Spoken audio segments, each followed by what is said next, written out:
Hello, I hope you guys are doing well. Jawan के बारे में अगर हम बात करना शुरू करें तो आई थिंक मेरे ख्याल से ख़त्म ही नहीं हो पाएगी, बिकॉज एक्साइटमेंट बहुत ज़्यादा है। किसी भी फिल्म का जो एक एक्साइटमेंट है उसका बैरोमीटर ये है कि उसके बारे में चर्चे बहुत ज़्यादा होते हैं।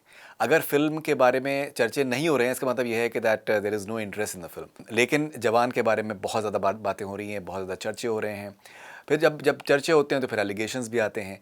अब एक लेटेस्ट एक ख़बर ये सामने आई है कि दैट जवान जो है वो दो फिल्मों से वो इंस्पायर्ड है। एक है ओरू कैदियन डायरी जो कि कमल हसन की फ़िल्म थी, जिसका कि रीमेक था आखिरी रास्ता। तो दोनों फिल्मों से कहा जा रहा है कि दैट जवान इंस्पायर्ड है। तो प्रीमाइस उसमें जो कहा जा रहा है कि जो इंस्पिरेशन का वो ये है कि दैट बाप बेटी की कहानी है और रिवेंज ड्रामा है।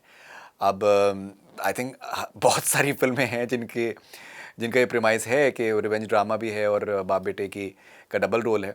सो अब मुझे पता नहीं कि दैट वो किस हद तक वो उस बात में सच्चाई है, लेकिन ये है कि दैट ये चीज़ सामने आ रही है, डिस्कस किया जा रहा है उसको, और सब लोग देखेंगे कि किस तरीके की बातें उसके बारे में होती हैं ना। हमें ये भी हमें समझना होगा कि एटली जो डायरेक्टर हैं, पहले भी कहा गया है कि वो थोड़ा सा इंस्पायर्ड वो हुए हैं अपनी पुरानी फिल्मों में भी। इनफैक्ट जब फिल्म स्टार्ट हुई थी तो एक फ़िल्म है परारसू, तमिल फ़िल्म है, तो ये भी एलिगेशन हुआ कि that it has been they have plagiarise this film. उसके ऊपर केस भी इनफैक्ट आया था प्रोड्यूसर की तरफ से। जब बिल्कुल ही शुरू में जब फर्स्ट लुक आया था तो डार्कमैन से कंपैरिजन किए गए थे और बहुत सारे उसमें चीज़ें सामने आई थी। मुझे लगता है डार्कमैन के आई थिंक जो प्लास्टर थे वो बहुत ज़्यादा थे। आई थिंक जवान का जो लुक है वो उतना उस तरीके से नहीं है, लेकिन ये भी एक कंपैरिजन जो है वो शुरू में हो चुका है इसके बारे में।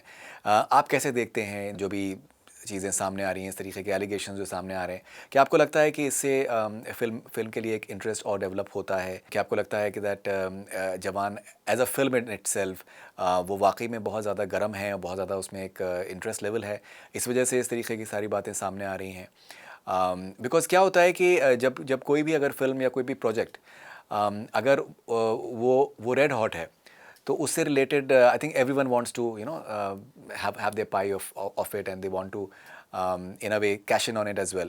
अब ये तो फिल्म के आने के बाद ही पता चलेगा कि वो इंस्पायर्ड है कि नहीं है। That is I think all of us we are waiting for June 2 as of now. तो आई थिंक टीज़र के बारे में बहुत ज़्यादा बज़ है और बहुत ज़्यादा एक्साइटमेंट है, and that is something that everyone is eagerly awaiting.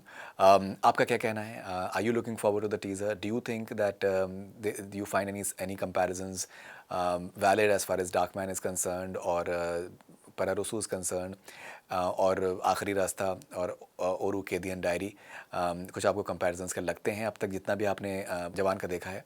हम जानना चाहेंगे आपके व्यूज़ के बारे में, and we are eagerly waiting for your comments and thoughts. This is Faridoon Shahryar for Connect FM Canada. Stay connected, do subscribe to our YouTube channel.